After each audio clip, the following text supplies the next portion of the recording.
Թե ինչու ենք մենք մեր վանքերը գենետիկ հիշողությամբ կոչում ժամեր։ Բարև ձեզ, ես Անահիտն եմ, Anais Corner զարդեր բրենդի հիմնադիրը։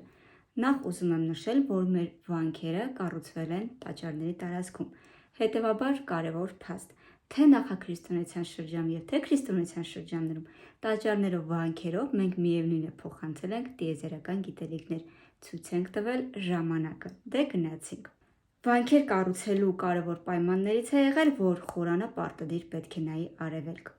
Եվ երբ մուտք ենք գործում եկեղեցի, մենք հստակ կողմնորոշում ենք արևելք, արևմուտք, հյուսիս, հարավ, որ կողմում է ընկնում։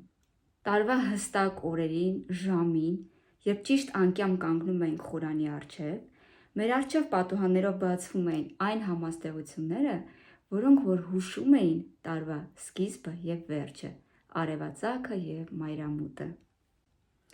Օգոստոսի 11-ին 04:00-ին աստղային երկինքը դիտարկում է հայք համաստեղության Օրիոնի գոտին, այսինքն տարին կատարում է իր լիարժեք պտույտը և սկսում է նորը։ Իսկ հիմա ուշադրություն։ Շումերական աղբյուրներում հայկական լեռնաշխարհը կոչվել է աստվածների երկիր։ Աս տվածներ, գիտելիքներ, տարածողներ, տվողներ և ինչ է գրել Մանեֆոնը։ Հյուսիսարևելքից Եգիպտոս եկան աս տարածողները, մեզ բերելով գիտելիքների հետ նաև սրբազան կալենդարը պատգամեցին։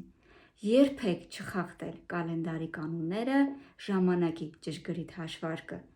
այլապես քաղաքակրթությունը կկործանվի։ Եվ վերջապես, օգոստոսի 11-ին թողարկում ենք մեր բագին հավաքածուն, որը նվիրված է Եգիպտոսի ոսկե դարին, հնագույն Հայաստանին, այս զորեղ քաղաքակրթություններին, որոնք որ դիտարկել են աստղային երկինքը և ճշմարիտ ու ճշգրիտ հաշվարկել ժամանակը։